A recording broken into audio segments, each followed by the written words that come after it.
네, 이번에는 사법 쿠데타, 조희대 사법 쿠데타의 배후는 과연 누구인가에 대한 국민적 궁금증이 커지고 있지요. 관련해서 국회의 정보위 야당 간사 맡고 계신 더불어민주당 박선원 의원님 전화로 연결해서 자세한 말씀 좀 여쭤보도록 하겠습니다. 의원님 나와 계시죠? 예, 안녕하세요. 예, 박선우입니다. 예. 원래대로라면 스튜디오로 모셔야 되는데 지금 선거운동이 예. 한창이라 지금 의원님 어디 예. 계십니까? 아침에 우리 부평 예. 갈산역에서 지역 유세 마치고 지금 전화 기다리고 있었습니다. 아, 그러시군요. 지역 예. 분위기는 좀 어떻습니까? 이번 선거. 네, 지난해 4.10 총선에서도 윤석열 심판 분위기가 뜨거웠지 않습니까? 네. 근데 지금은 그때보다 훨씬 더 적극적이고 예. 뜨거운 분위기입니다. 예. 반드시 기호 1번 이재명 후보 당선시켜서 새로운 진짜 대한민국 만들자 하는 네. 그런 바람이 매우 큽니다. 네, 그렇군요. 어쨌든 이제 뭐 네. 저도 전국을 후보 동선 따라서 취재를 다니고 네. 있는데 예. 전례 없이 굉장히 뜨거운 반응이다라는 겁니다. 이제 다만 예. 또 이제 숨겨진 민심이 있기 때문에 그것도 잘 살펴봐야 될 것 같다라는 생각이 좀 드는데요. 그렇습니다. 네. 자, 어제 국회 법사위에 서석호 예. 전 김앤장 변호사라고 해야 되겠네요. 예, 그렇죠. 예, 서석호 변호사가 어제 증인으로 출석을 했습니다. 예. 그런데 법사위원들께서 제기한 의혹에 대해서 전부 부인을 했어요. 예, 부인해야 되겠죠. 부인해야 되겠다. 그런데 하나 인정한 그럼요. 것은 윤석열과 관저에서 저녁 식사는 했다. 예. 예, 이런 내용은 확인을 했습니다. 예, 그랬죠. 그러니까 이 지난 3월 26일 네. 그 이재명 후보 당시 우리 대표이자 후보인 이재명 고등법원 재판 결과가 나왔지 않습니까? 네. 무죄가 나왔지 않습니까? 그렇습니다. 예. 네, 3월 26일 날 무죄가 나온 뒤로부터 난리가 났다. 윤석열 쪽에서. 그렇게 해서 그 대책을 세우는 작업이 3월 28일부터 시작이 됐고 그다음에 4월 11일까지 윤석열이 파면됐음에도 불구하고 관저에서 머물렀지 않습니까? 계속. 그렇습니다. 예. 예, 그래서 3월 28일부터 4월 11일까지 관저에 머무르면서 이 고등법원에 이재명 후보에 대한 무죄 판결을 뒤집어 엎고 아예 그냥 대법원에서 이 건을 어떻게 처리할 건가 하는 대책을 집중 논의했다. 네. 그래서 4월 11일 날 이제 나오면서 이기고 돌아왔다 뭐 이런 소리를 그랬죠. 했는데 예. 그날경 그러니까 그걸 인정했잖아요. 서석호 변호사라는 사람이 네. 그 일요일 날 네. 한참 짐을 싸고 있는 일요일 날 가서 동기들과 식사를 했다 이런 이야기 아닙니까? 네. 그 동기들이 이제 그 윤석열 5인방이다 저는 이렇게 보거든요. 아, 남기춘 변호사 등을 포함을 해가지고 예. 그 동기들과 이제 저녁 식사를 왜 했겠습니까? 이제 최후의 만찬 비슷하게 했는데 그거는 작전 다 세웠고 이제 이렇게 하면 이긴다. 그래서 한독수를 내보내고 대선을 이겨서 윤석열을 무죄로 복귀시킨다 이런 계획이고 네. 그렇게 하려면 반드시 이재명 후보를 이 선거에 못 나오게 해야 하기 때문에 네. 대법원에 대해서 어떻게 해야 될 건가라고 하는 전략 작전이 다 그때 짜졌고 그렇기 네. 때문에 만찬할 수 있었던 거지. 아. 그렇지 않습니까? 네네. 거기서 만찬하면서 그런 작전까지 다 짰다 이런 것을 사실상 저는 시인한 것으로 보고 있습니다. 어제 그것까지는 저 사람이 부인 못하는구나. 왜냐하면은 자신이 혼자 이렇게 주로 뛰고 다니는 조의대와 역할도 했겠지만 네. 집단으로 또 해야 되는 것이지 혼자 다 할 수 있는 건 아니잖아요. 예. 이 그런데 대책을 세운 데 있어서. 어제 서석호 변호사는 예. 조희대 대법원장은 한 번도 전혀 본 적이 없다 이렇게 부인을 했습니다. 예. 그러니까 이제 그게 이제 시간이 지나서 어차피 국정감사 청문회라고 하는 게요. 네. 그 사법권을 가지고 강제 수사를 하지 못하지 않습니까? 예, 그렇기 때문에 그렇게 주장하는 겁니다. 네. 그러니까 지금 어쨌든 그 조희대 대법원장하고 관계는 없다고 했지만 어제 국회 법사위에서 서영교 의원이 폭로한 내용은 조희대 대법원장이 그 정상영 그다음에 한덕수 두 사람과 예. 함께 이재명 사건 알아서 처리하겠다. 네. 이런 이제 발언을 했다는 거예요. 그러니까 좀 투트랙으로 움직였나라는 의심도 좀 들기도 하는데 요 내용은 어떻게 혹시 관련된 그 헌법재판소에 네. 그 심리가 계속 열리는 동안에도 네. 여러 변호사들을 어떻게 배치하고 쓰는가 하는 문제까지 그 네. 김지현 민정수석을 추천했던 사람도 서석호라는 말이 있고요. 그러면서 이 헌재 나온 그 연세 드신 재판관들이 많이 있었잖아요. 아니 네네. 그 변호사들. 변호사들이 많이 있었는데 그 사람들이 무슨 논리를 가지고 대응을 했겠습니까? 아무것도 없죠. 그런 사람들까지 이제 지휘했다라는 제보도 있어요. 그리고 그 방금 말씀하신 정상명이 누굽니까? 전 대검총장이잖아요. 예. 검찰총장이 예. 그 사람이 그 김건희하고 그 윤석열이 줄에 섰던 사람이고 예. 이번에 그 헌법재판소에서 그 윤석열 예. 법률 대리인으로 대변인. 참여했던 사람이잖아요. 그렇습니다. 예. 예.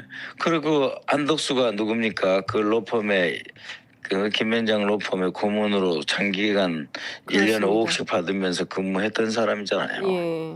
그 세 사람이 모여가지고 대법원장 조희대, 예. 예. 그 다음에 전 검찰총장이자 윤석열 줄에 선 정상명, 네. 그리고 한덕수 네. 총리, 예. 이 사람들이 모여서 그런 얘기했다는 것 자체가 무슨 뜻입니까? 반드시 이재명을 제거하고 이재명을 대통령 선거에 못 나오게 하겠다. 네.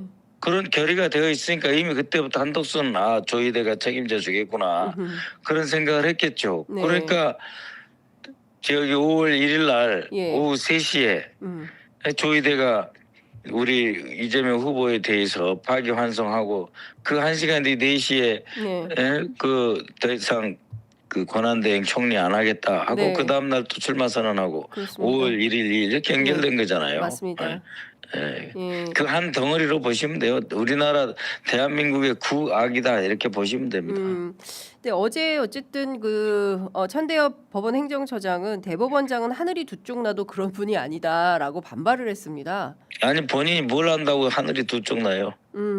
하늘이 두 쪽 난 일들이 지금 몇 번 벌어졌는데 그렇죠. 천대엽 법원 행정처장이 이제 네. 그 과도한 그런 주장 거짓말 그만해야죠. 자신이 어떻게 합니까? 잘 모르고 하는 얘기. 아니 행정처장이 뭘 알아요? 조희대가 어떻게 돌아다니는지 뭘 하는지. 예. 아니 그 저기 관저 윤석열이가 살았던 그 관저하고 예. 조희대 대법원장 지금도 거기 살고 있어요. 조희대는 조희대 대법원장 관저하고 200m밖에 안 떨어졌어요. 직선거리로. 예. 차로 가봐야 2, 3분 거리란 말이에요. 네. 그런데 본인이 그럼 그 관저 단지에 삽니까? 천대엽이? 네. 살지 않잖아요. 한남동 관저 대통령이 윤석열이 있었던 관저라고 하는 게 과거 외교장관 공간이잖아요. 맞아요. 예. 외교장관 공간하고 지금 여전히 조희대가 살고 있는 예. 대법원장 관저하고 잘해봐야 차로 가면 1, 2분 거리라니까요. 자기가 어떻게 합니까 본인이? 그러니까 잘 모르고 국회 나와서 한 얘기 그냥 하는 거예요. 그냥 한 시간 소리다. 때우기로. 네, 쉴드 친 거다. 나는 할 만큼 했다 이런 거죠. 뭐 대법 그 원의 그 행정처장이 이제 자기 마지막 일 다 이 정도면 죽기 살기로 대법원 막았다 이런 거 보여주는 거죠. 그러면 어제 그 서석호 변호사가 나와서 나는 조희대 대법원장하고 하나도 아는 바가 없다. 라고 주장을 하는데 지금 그러면 이제 정상명, 한덕수, 조희대 이 트랙과 그 다음에 서석호와 5명 윤석열 오인방 요 트랙과 이게 뭐 전체적으로 전체적으로 그 김현장에서 재벌 회장들만 주로 상대하면서 이 어떻게 보면은 김현장의 큰 사건을 다 끌어다 줘가지고 그 넘버 3라고 하는 서석호가 대법원장을 모른다? 그것도 고등학교 4년 선배, 대학교 같은 과 선배에다가 그다음에 김철수 전 헌법학자로 이어지는 금호 법학회 총무, 금호 법학회 총무인 서석호가 조희대를 모른다고요? 말 같은 소리를 해야죠. 말 같은 소리를 해라. 말도 안 되는 소리를 그만해라. 예, 그러니까 이제 우리가 저기 그 강제 수사 안 하고 예. 휴대폰이나 이런 것 안 하고 컴퓨터 이 그 압수수색 못하도록 그 이미 다 조치했다 이런 뜻 아니겠어요? 미리 예? 퇴사 당함으로써 네. 홈페이지에서까지 싹 지워버렸는데 네. 그러니까 이거 그 이슈 터지자마자 바로 사퇴했더라고요. 아니 그만 퇴사했더라고요. 퇴사한 거죠. 퇴사. 예, 그러니까 이제 그 법무법에 김현장에 그런 그 규칙이나 이런 거는 있어요. 그 정치에 관여하지 않는다. 네. 정치 중립이다 이런 의무를 지켜야 된다. 뭐 그런 것은 있기 때문에 네. 그걸 근거로 해서 퇴사는 된 것 같습니다. 네. 그러면 이 사법 쿠데타의 배후를 그 명징하게 밝혀야 다시는 이런 생각하지 못할 텐데. 예. 예, 이제 어쨌든 어제 국회 법사위에서 조희대 특검 해야 된다라는 입장이 나왔는데요. 예, 선거 해야죠. 끝나야 되는 겁니까? 어떻게 시기는 선거 언제? 끝나죠. 예, 이제 특검 법안을 발의는 이제 해놨는데요. 예. 그게 법사위에서 이제 정식으로 통과가 돼서 본회의까지 올라와야 되잖아요. 네. 예, 그런 시간들이 필요한 거죠.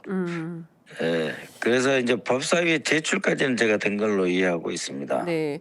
그 어제 지귀현 판사 룸살롱 접대 터졌잖아요. 의혹이. 예.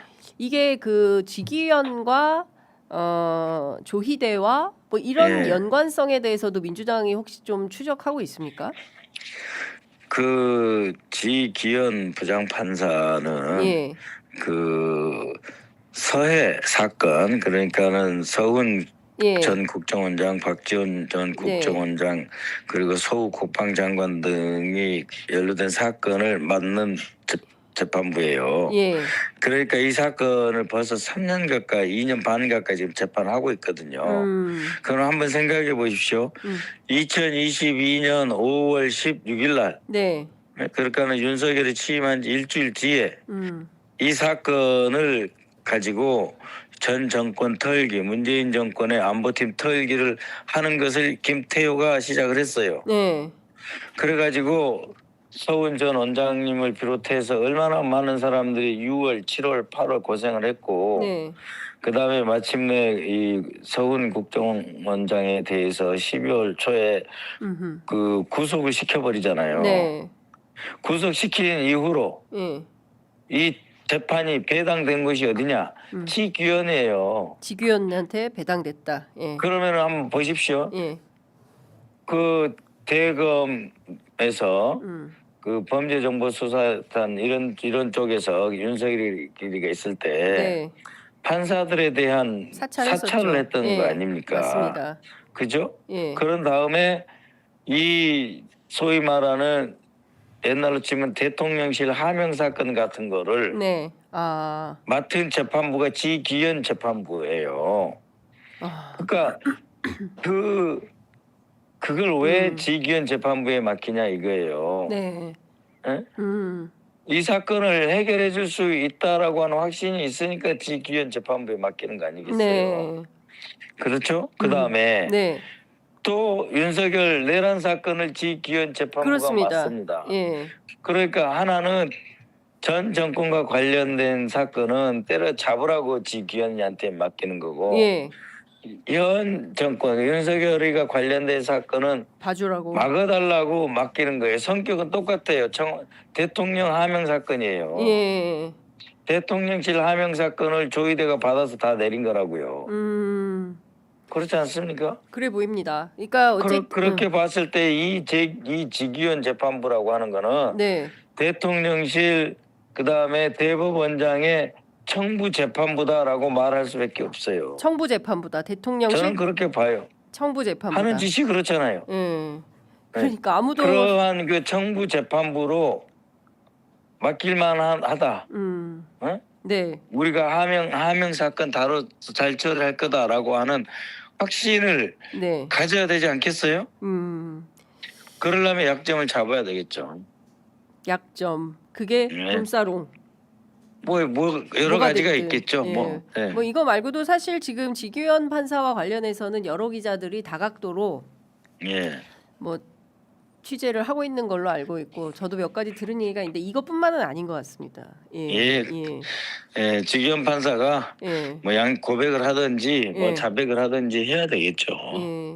지금과 같은 상황이라면 이거는 그냥 넘어갈 수가 없고 아직까지 지규현 판사가 명확한 답변을 안 하고 있기 때문에 못 하고 오늘 있는 거죠. 그렇죠. 아니 보통 사람들 같으면은 무슨 소리냐고 길길이 날뛰어야 되는 거 아니에요? 어제 당장 길길이 날뛰어야 되는 거죠. 어제 아니 무슨 터지자마자. 말 하냐 하고 예. 민주당을 고발한다는 고발하고. 둥 뭐 이렇게 예. 해야 되는 거 아니에요? 그렇죠. 즉각적으로 민주당 고발한다고 해야죠. 예, 터무니없는 그래야죠. 소리 했다. 아 그럼요. 근데 아무 소리도 지금 만 하루가 넘어가는 상황인데도 나라는 생각이 좀 듭니다. 이제 시간이 다 그렇다고 돼서 봅니다. 예. 마무리를 해야 되는데 요거 하나만 예. 여쭤볼게요. 예. 지금 내란잔당 선거 공작 저지단 단장으로 활동하고 계시니까요. 예, 지금 그렇습니다. 그 D-19일인데 이 남은 예. 기간 동안 내란 세력이 할 수 있는 공작 정치 어떤 게 남아 있다고 보십니까? 그러니까 이제 공작 관련해서는 네. 역시 제일 우리가 우려하는 것이 이제 테러죠. 테러. 그래서 테러 대응 TF와 함께 예. 우리 그 내란 세력의 내란 잔당의 공작 선거를 제재하기 위한 일환으로 테러도 포함이 되어 있고요. 네. 그다음에 두 번째로는 그쪽에 그 국정원 국내파트 사람들이 전직들이 모여서 지금도 활동을 하고 있는데 흑색선전 그다음에 댓글 공작 이런 것들을 하고 있을 걸로 보고 주목을 하고 계속 추적하고 있습니다. 누가 하고 있는지 대략 알고 있고요. 그다음에 또 하나는 이제 대공수사국 출신들이 이제 그 대공수사국을 부활시켜 주겠다 뭐 이런 걸 하면서 그 자신들이 그 뭐 갖고 있던 뭐 소위 말하는 북한의 뭐 지령문 이런 걸 들고 나와 가지고 흔들려고 한다고 하는데요. 북한의 지령문을 들고 나와서 흔든다고요? 과거에 우리 당하고 상관도 없는 예. 그런 사건들 가지고 무조건 또 그 색깔 논쟁 빨간칠을 해보겠다고 하는 건데 그 대략 또 제가 아는 사건들도 있어요. 근데 그 전직 고위직들은 이제 국정원 재직 시에 알게 된 사건을 말하지 못하게 되었거든요. 그걸 가지고 정치적으로 활용하는 건 더더욱 안 되게 돼 있어요. 근데 만약에 그런 짓을 한다라고 하면 결코 용납하지 않을 것입니다. 누가 어떤 그 움직임을 하려고 하는지 알고 있고 그걸 지금 주시하고 있습니다. 알겠습니다. 자, 어쨌든 이제 선거가 얼마 안 남았기 때문에 저희가 또 다음에는 현장에서 또 뵙기로 하고요. 그리고 또 다음에 스튜디오에 모시도록 하겠습니다. 오늘 말씀 잘 들었습니다. 네, 고맙습니다. 네, 감사합니다. 지금까지 더불어민주당 박선원 의원과 함께했습니다.